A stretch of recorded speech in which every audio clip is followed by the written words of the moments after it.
La la la la la la la la la la.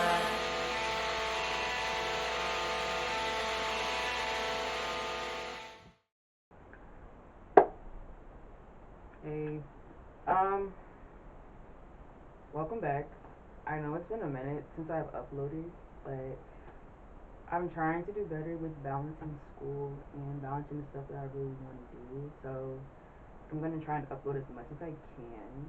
And today I've had a pretty crappy day, so I'm just kind of like, why not just do the video I've been wanting to do to make myself feel better before I like keep having to do stuff that I have to do for the evening. So yeah, for this video, if you know, back over the summer I created a Substack account, right? And with the Substack account, I made a few blog posts, and one of the blog posts I made was about Logic's record Under Pressure that was executively produced by No ID, and it's one of my favorite albums to date. So I made a blog post about it, and I'm kind of just gonna go through and read it, talk about it, and see if I still agree with the stuff that I wrote, and yeah, just all the research that I did. So I have my my lady right here. So I'm just gonna read off of her. I know it's like so bright, but girl, we're working with what we have, so okay. Um, Under Pressure has been one of my favorite albums for as long as I can remember. From middle school up until now, I have always been enamored with this project. And with doing the research that I have done, it has piqued my interest even more. Logic is not someone many people will associate with when it comes to storytelling, which is also very true, unless, like, if you know, you know. At least with much of his recent work. But with Under Pressure and much of his earlier work, and some of his work after that, at one point he was a great storyteller. Executively produced by No ID, Under Pressure is one of Logic's. Well, it's his debut album. I don't know why I put one of his first. It's his debut album. That's the first album he put out when he was coming out the gate. And yeah, he came out swinging. As this album is one of my favorites, I decided to do a more in-depth analysis of the project. And for some of these songs, they have more lengthy explanations than others do, based off of what I could research for each song. Some songs have shorter explanations than others because they don't carry as much background information. So a lot of this is just kind of like based on the info I could gather. But yeah, I did my notes too. They're kind of chipped. Don't look too close. Don't look too close. I see you. Don't look too close. Yeah, but let's get into it. Okay. Throughout the album, there's a robot-like woman voice who gives facts about the music and the songs were created. Yes. So if you've listened to the Under Pressure record, there's a voice, right? A robotic kind of voice. Her name is Talia, and throughout the album, she basically gives like fun factoids about what was happening in the making of the album, where were certain songs recorded, where they were, what was happening, just who was he on tour with, because this album like it took place in many different places. So yeah, and Talia, one of the two, was inspired by Tribe Called Quest's Midnight Martyrs 1992 record, Midnight Martyrs, because it's kind of like the same type of voice, but the voice gives facts about the black and brown community. And I just thought it was really interesting that this whole album, he takes a lot of heavy inspiration from Midnight Martyrs, specifically a lot from Tribe Called Quest, but heavily inspired by Midnight Martyrs as well. And the name Thalia, who was voiced by Anna Elise Pachlikov, is one of the seven muses from Greek mythology. She's the muse of music, but she has traits of comedy within her as well. So we're gonna start off with the first track on the album. It's called Intro. And Intro was made alongside executive producer of the album No ID, who was extremely popular in one of his more known projects was with Kanye West on Bound 2. On one of the tracks of Bound 2, No ID had flipped a sample of the song Airplane Reprise by Wheat, and Logic wanted to incorporate the ending of the song with children saying, can ride my airplane. Okay, yeah, I remember writing about this. So basically, right, No ID, he took, kind of like what I just said, he took the same reprise from the song he did with Kanye West on Bound 2, but when Logic tried to incorporate it at the end of his song, at the end of intro, it did not sound good. It did not sound good at all. It didn't sound good at all. So he had to find another solution, and he had to find another solution, and Logic decided to use the publishing sample instead of the master sample, so he could use the melody and the instruments, right? So yeah, that's what he did. The way he went around it was he used like I said, the publishing masters, so he could use the instrumentals and the melody instead. And instead of using the children's voice, he used his voice and saying, "You can't really do anything," and that kind of flowed a lot better instead of "You can't ride on my aeroplane." I don't know. I don't know how the other version sounded to really like gauge which one sounded better, but either way, he found a way to make it work. So I think that was pretty cool. And Intro being the first song was a choice done on purpose, obviously because the name of the song is Intro. I don't know what I was thinking when writing this because clearly I feel like it speaks for itself. But yeah, Intro being the first song on the album was on purpose. The song is a beautiful melodic song about how motivated he is about continuing his artistry while giving a nod to his hometown, Gaithersburg, Maryland. Kind of like not forgetting where he came from. That's kind of like a theme of the album as well, not forgetting where he came from and paying homage to his home because he is from Gaithersburg, Maryland. And yeah, essentially the intro song, I'm kind of just gonna paraphrase or summarize it a little bit.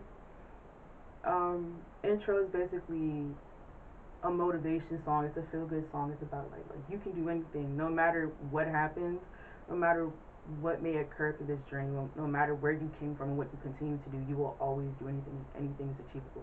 And I think that's a great way to start an album. That's a great way to come out, especially because it sounds so like it's very pleasing to the ear and it's very beautiful to the ear. So I think doing an intro obviously was a great choice. And the second track of the album is called Soul Food. While lurking on SoundCloud, Logic came across the song 1970 produced by an artist named Alcuban and he's from Atlanta.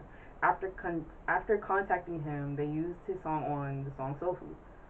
Once able to seal the deal, Logic and Steve Wyman, who was also another like producer on the album, played around with the drums to increase the sound to make them sound bigger, right? So the goal of them doing that, they wanted to make it sound like it was more than just one singular drum. They wanted to sound like huge. They wanted to sound like it was a fucking orchestra shit.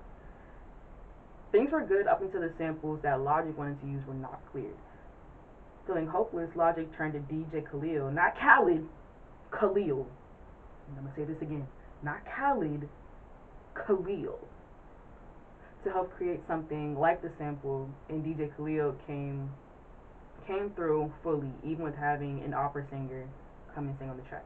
The second part of the song was created years in advance with the producer and his close friend Six, and they just put the song together. So yeah, this song was kind of in the making for a while, and I think what Logic did, what a lot of other artists do, they take some songs that they've been working on or in the midst of working on for years, and then they just decide to put it on a project to see where it fits. Soul Food starts off with looking at how far Logic has come, having conversations with people he looked up to, then immediately going into flashbacks of his life growing up, reminiscing on how his mother was hooked on drugs and his sister was going to abusive partners. He was looking for a way out. Logic was looking for an escape as a kid when times got rough, or even after witnessing something traumatizing. His outlet would be skating, writing raps throughout this time, and it slowly turned from just a coping mechanism to wanting to perfect his rhymes and wanting something more than just casual raps.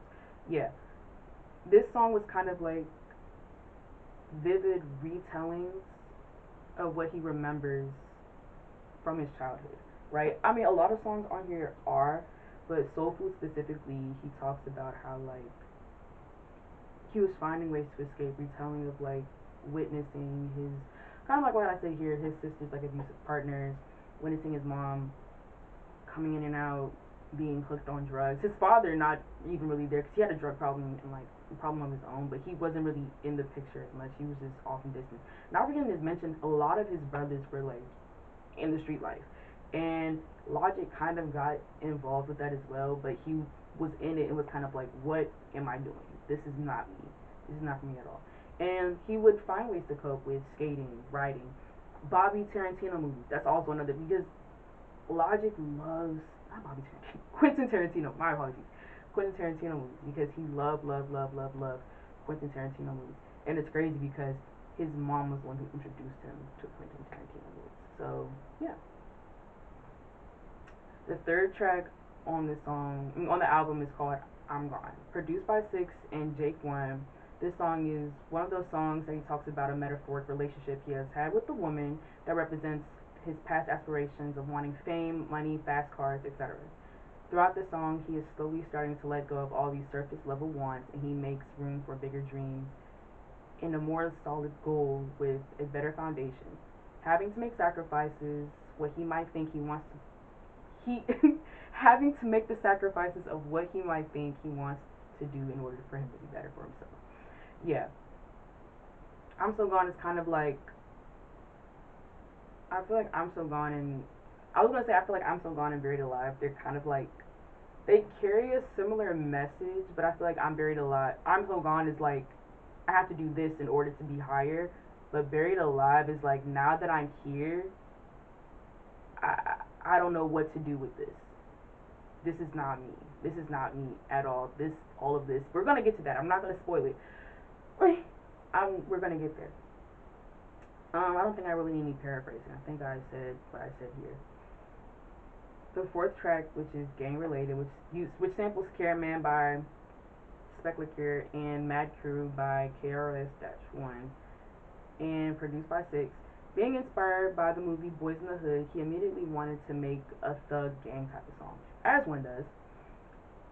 This song tells the perspective of someone who grew up in the hood but did not want to become a part of their environment, which is also kind of Logic as well too. Like I mentioned earlier, Logic, he caught himself doing shit that his brothers were doing, right? Because that's what he grew up doing. That's all he knew. And realizing it, he was kind of like, this is not what I'm doing. I don't want to be this. I don't want to be a product of my environment. Logic was vocal about his fear of being in the streets due to what he had seen, and a lot of his family were involved in the streets as well. He too was conflicted as someone who did not graduate high school about what to do with his life, seemed to be backed into a corner, whether you work at McDonald's or you work in the streets. And it was really interesting to hear that, because kind of like in high school, essentially, or like growing up, that's kind of like what adults put into your brain. You have A or B. There's no in between. When in reality, it's not black and white. There's so many different routes and avenues. It's gray, it's purple, it's pink, it's blue. There's all the colors of the rainbow. And for him to feel like there's only two options, you can either be in the streets or work a low-paying job, he didn't know what to do with himself, especially because he felt like he was a failure. Even without a college degree, there's so much you most likely can still do. Later on in the song, Logic switches to his brother's perspective as one of his siblings in the street. His brother prayed that this would be something young Bobby would not have to experience, referring to Logic. And yeah, in the song it changes to his brother's perspective, and he's kind of like, yo, I'm like praying and hoping that this is something that Bobby doesn't turn to, because this is not him. He deserves a better life. And that I do believe he did get. The fifth track on the album is Buried Alive, starting with producer Done Deal dropping off. So this is kind of like this is kind of like the story of how the song and the beat kind of like came alive. The fifth track on the album is Buried Alive, starting with producer Done Deal dropping off 20 beats at Logic's house. Excuse me. And the use of So Fresh, So Clean sample from Outkast, the song was born. Buried Alive is about the adjustment to fame, along with the start of the conversation of Logic facing pressure from both Bobby and Logic.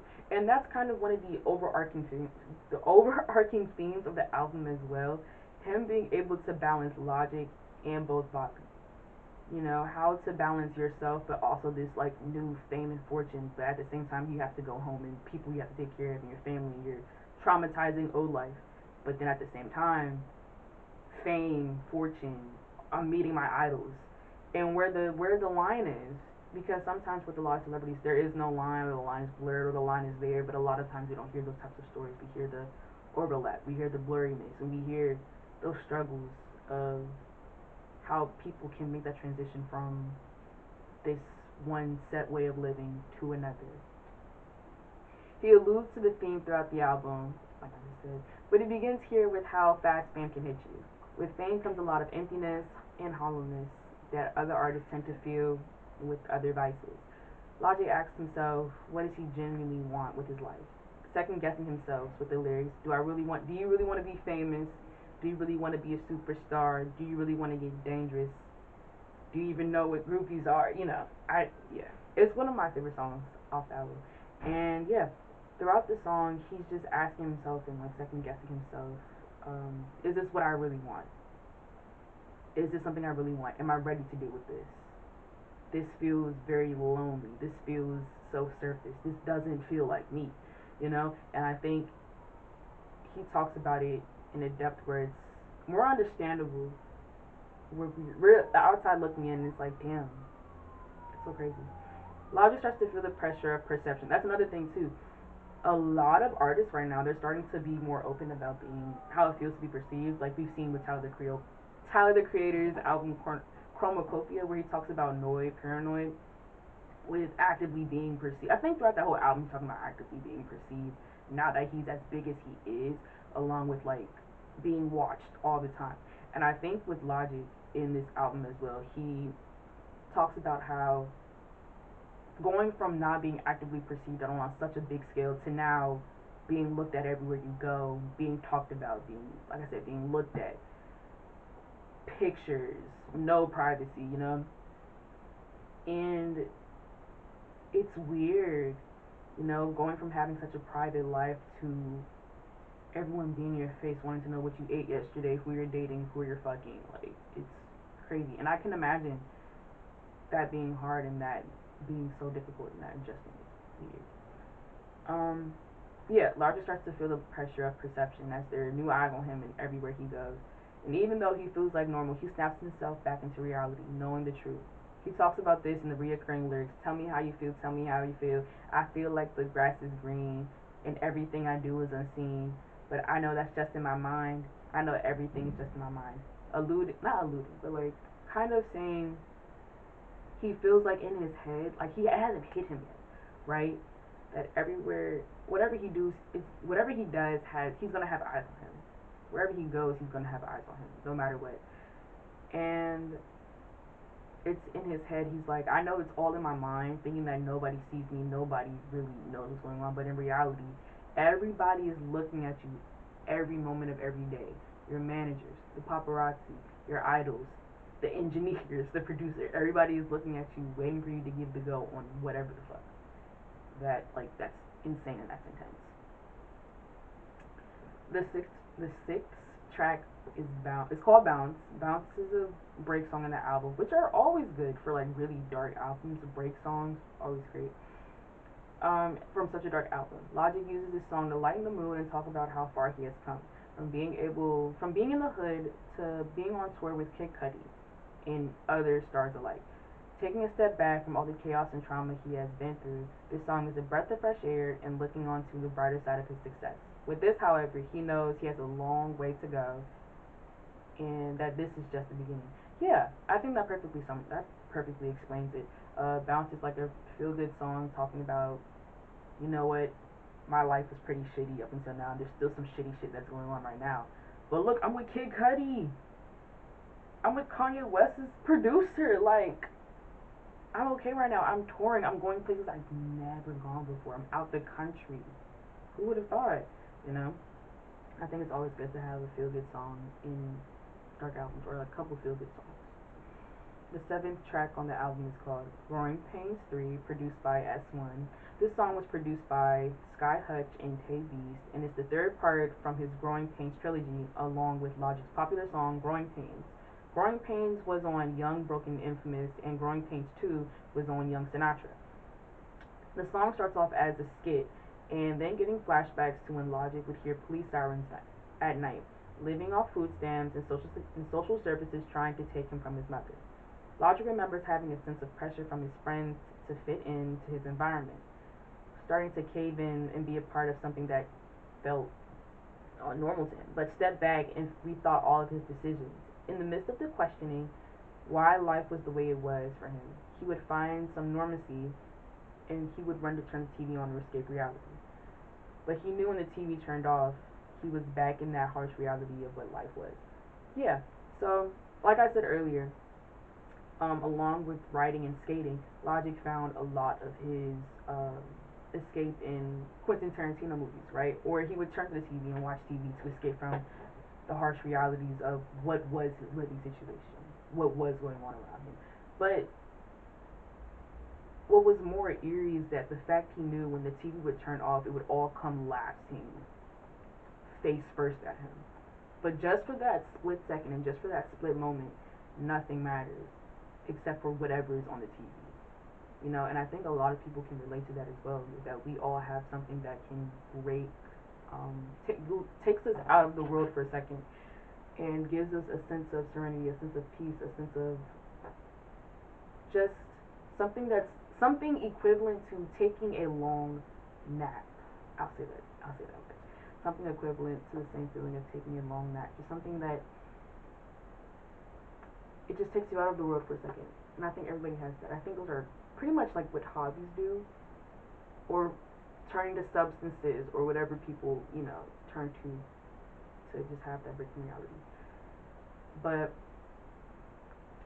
it's just scarier when you have to come back from that. You're like, damn, life is just as bad as when I left.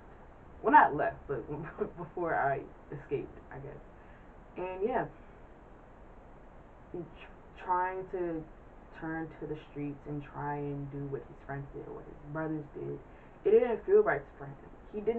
He knew that wasn't him, so he didn't fully enthrall himself into it because he knew this was wrong. Not wrong, but it just wasn't for him. He was like, this can't be the only way out, right? This can't be the only way out. The eighth track on the album is Never Enough, produced by Dahi and Logic, sampling Crockery Doo, 137 Frank Dukes, and using the same melody from Outkast, So Fresh, So Clean. Logic created a song about how fame may bring him anyone. Sorry, the way I wrote this.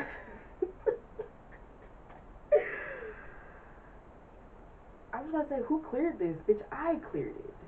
Okay. Okay. Logic created a song from how what fame may bring him or anyone will never be enough.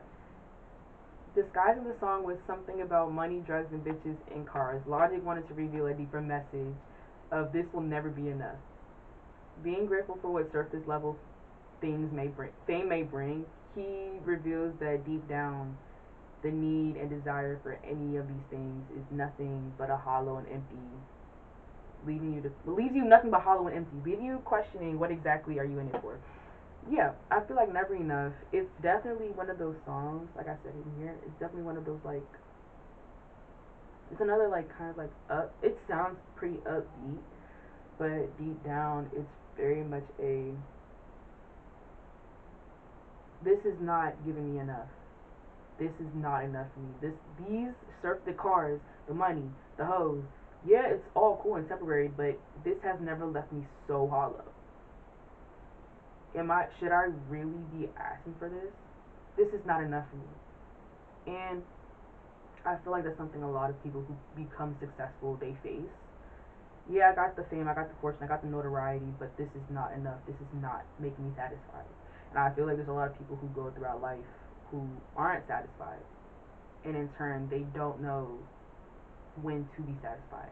They can reach certain personal goals and accomplishments, and they'll never feel satisfied, or it'll never be enough. And I feel like that's when you have to turn into yourself and be like, what am I doing?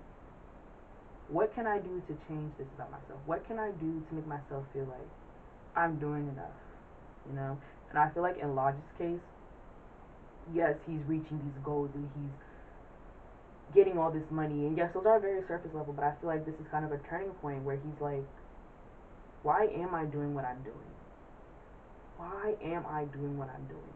I don't care for any of this other stuff, but this is making him find his purpose again. And why exactly am I rapping? Why exactly am I doing what I'm doing? Looking for that drive, that motivation, you know. And I feel like every artist is gonna have those moments when they're like, something that I've wanted. So why am I continuing to do what I'm doing? This is not enough for me. And they either become complacent or they step their cliffs up. I'm not gonna explain what I mean by that because if you know, you know. I think I spelled this wrong. The ninth track on this album is Metropolis. Metropolis? Produced by Logic and Rob Knox while recreating Bill Withers' using. This song is one of the less intense songs that takes more of a positive turn, reflecting on his current life and come up in terms of him rising to new fame. Talking about his fear of flying, excuse me, girl, I'm gassy. What the hell? His fear of flying, trying Belgian waffles in Europe for the first time, and he shares memorable times as an up and coming artist. This song is especially important in the album because through Under Pressure, it is a hard hitting album about the harder points in Logic's life. He takes the time to tell the listener that there are good times in his life, and that he is optimistic for more moments like this throughout his career. Again, Metropolis seems to be another positive or break song within the album because earlier we had another positive song as well too, but this is more so a current positive, you know, a current like this is what I'm doing now. Don't get it twisted though. I've had a lot of dark shit going on, but this is what I'm doing now. This is what life is good right now. Not only am I going on tour with Kid Cudi, I tried Belgian waffles in Europe. Fuck boy, you know.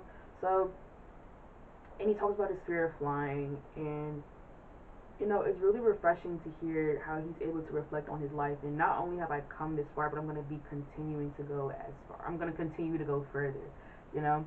And it's a good reminder to the listener as well to be like, yo, there is good stuff happening in my life right now. I'm doing good. I'm doing okay. I have nothing but high hopes for myself. But don't get it twisted though. I did come from some shitty stuff. And I think this is just more so like him prevailing no matter what, and him using the Bill Withers sample "Use Me" and flipping it and using it as his own. Yeah, I think this is also a reminder to artists as well as that before you get to where you need to be, before you get to where you want to be and successful, you are gonna go through a lot of shitty moments. But don't get it twisted though. You will have a outcome. You will have a positive outcome. Just keep working, keep striving, keep grinding, no matter what. Oh my gosh, this is this is one of my personal favorite songs.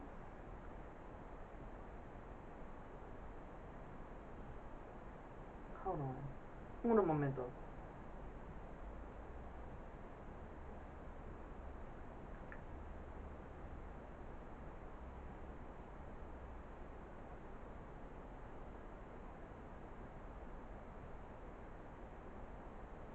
Okay. So I made a poopsie on this paper. I didn't include a track list. Cause I have Nicki on there twice. Oh my gosh. Who proofread this? Who proofread this? Oh my gosh.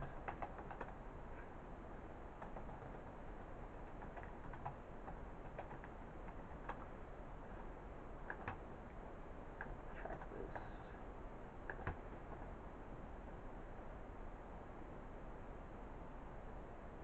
Oh, okay. I must have accidentally got it out of order. Because Nicki is okay. Nicki is tech track. So then I'm guessing. Oh, okay. That's where I messed up. My oops. So the tech track is Nicki, one of my favorite tracks because, well, I'm gonna read. Did I put anything? So this song was produced. Well, not produced. Well, it was produced by Six, and it was inspired by Kanye West's song "Addiction," right? And with Nicki, right? Nicki is about Logic's addiction to nicotine, well, to cigarettes, right? Logic has been smoking cigarettes he was smoking cigarettes for a very, very long time, and I think he said it in an interview. he talked about how he made a promise when his debut album dropped that he would stop smoking cigarettes entirely, and I think he was clean for a while. I think he went on Big Boy's whatever radio show Big Boy has. He was talking about it, and yeah, throughout this song, he talks about his metaphoric relationship with Nicki, how much Nicki would take from him, how good Nicki would make him feel, you know. And Nicki is meant to sound like a breakup song, so I'm gonna read what I wrote on it. If you can tell by listening to the album, Nicki is mentioned multiple times throughout the album. That's another thing too. Nicki is referred to multiple times throughout. There's different songs where it's like, "Where's Nicki? I need Nicki. Where's Nicki? I need Nicki. Where's Nicki? I need Nicki. Nicki." Like, and you would think like, who is this lady? It's cigarettes. Nicki is short for nicotine. It's cigarettes. Where was I? Yeah. And turning to her in times of pain, stress, and when dealing with conflicting emotions. With this, Logic had the intent of making this a breakup song so he can not only give up the impression of leaving someone, but also leaving his addiction. Yeah, so I feel like Logic he did that on purpose to not to use Nicki as a breakup song, saying goodbye to addiction, but also saying goodbye to someone he once loved. And I think that's something that I think addicts can relate to, right? Because addiction is a disease, right? And having to let go of that is like a partner or somebody you love leaving you, but for the greater good, right? And I think with Nicki, he does a great job of conveying that feeling of like, you make me feel so good, but you're not good for me at all. You're actively ruining my life and you're blackening my lungs. I don't need you. Like I can't do this. And as bad as this makes me feel, like I don't want to give you up. I have to. So I think he does a great job in making it seem like he doesn't want to leave her at all, but he has to do what he has to do. In this song, he talks about how much life Nicki had brought to him, but it is overcome by all the cons that she has also brought into his life as well. Letting go and freeing himself of a toxic lifestyle, which is comparable to someone leaving a toxic relationship. Logic made this song so anyone who is struggling could relate, though they may not relate entirely or on the same scale. But people struggling with addiction have their own Nicki that they can relate to. I think I put it perfectly. So I know I put the 12th song, right? Under Pressure is actually the 11th. Well, no. Is this the.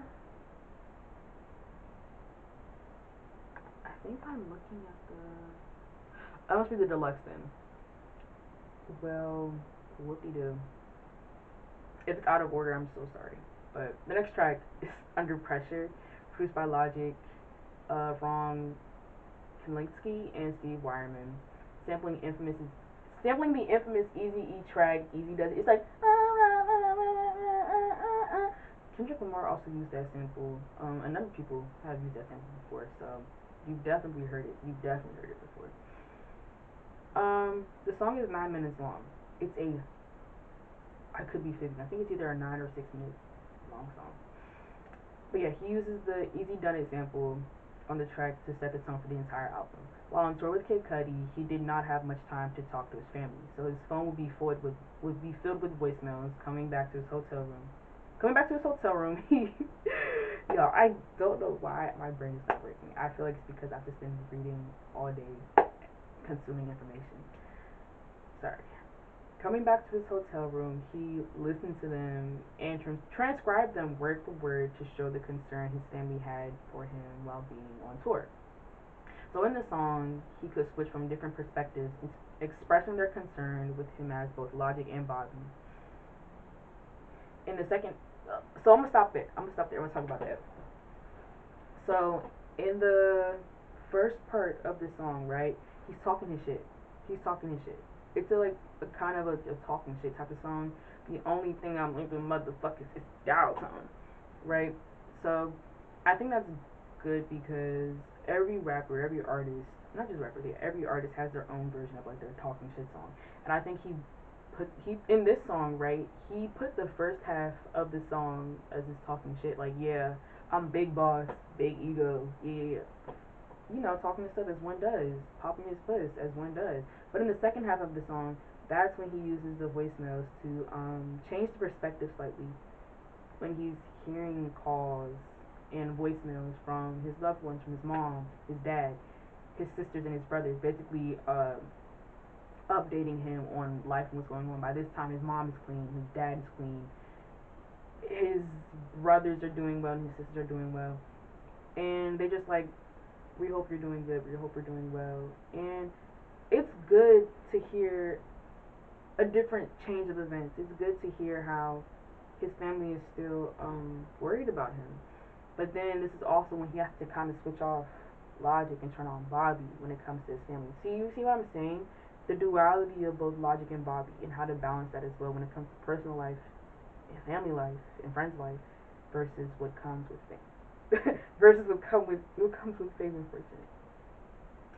He feels the pressure to keep up with his family and take care of them, on top of staying focused on his music and providing for his fans and following his dreams. And I think we all can relate to that, especially as like young adults trying to appease to our, well, not on the same scale, but as young adults we try to appease to our family, but at the same time trying to maintain our own lives and our social lives and possibly making our own families, you know. And I think that's a very relatable experience as well, how to balance our life along with the life we also did grow up with, along with the people we grew up with, along with our families. But at the same time, work, at the same time, social stuff, dating, being a functioning adult society. You know, it's a different types of personas and people we are. And the last track, also one of my favorite tracks, is Till the End, produced by S1. Logic uses Till the End to wrap up this album as a motivational and a big fuck you to the people who did not believe in him. In this song, he mentions how he came from people not wanting to co-sign him to having conversations with people like No ID, Kanye West, Kid Cudi, and many, many more. I don't know how many times I've mentioned Kid Cudi throughout this video. I think it was like 3 or 4, but take a shot every time I mention Kid Cudi. You might be a little tipsy. Logic created a song about him being the underdog in his career, seeing how far he had come, but has an even further journey to go. Till the End is also a farewell to the life he was coming from, with the hardships, abuse, and trauma, and to further following his dream and his newfound success while still heading towards the light at the end of the tunnel.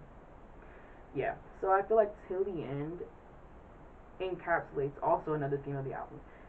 The album was meant to be a story, right? A story of Logic's upbringing, the good, the bad, and the ugly. But it's also a farewell. It's also a, I'm telling you this so I can get rid of it and put it behind me so I can move on, so I can move forward. It's very therapeutic. Like, saying it out loud is very, very therapeutic.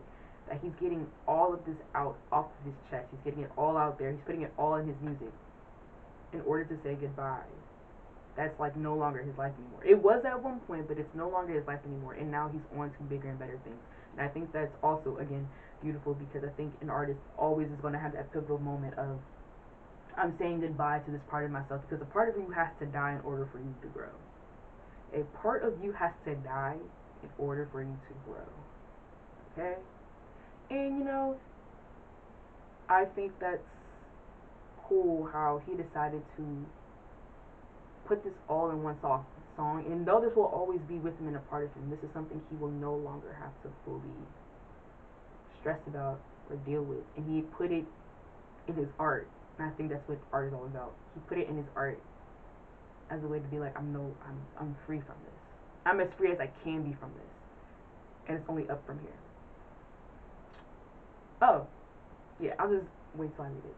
Logic purposely did not put any features on this album because he wanted to tell his story.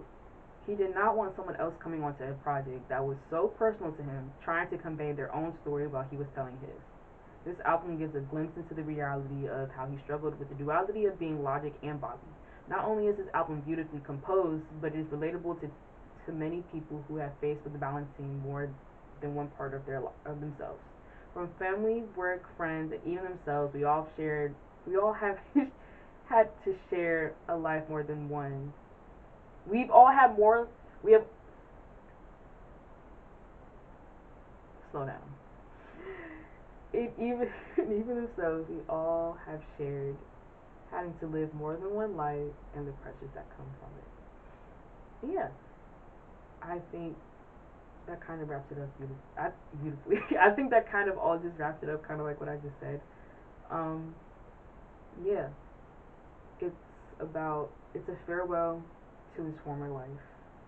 It's about the duality of him being both Logic and Bobby, which I feel like I said earlier, we all deal with, have our own way of dealing with it.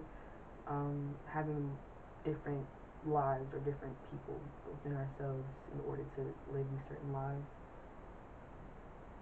And now, and we all feel pressure from those lives as well. But now he's on to bigger and better things, and we've seen where he's gone now. Yeah, that's pretty much it. What are your thoughts on the album? Let me know. Thank you for watching. Like, comment, subscribe. Yeah. See you later.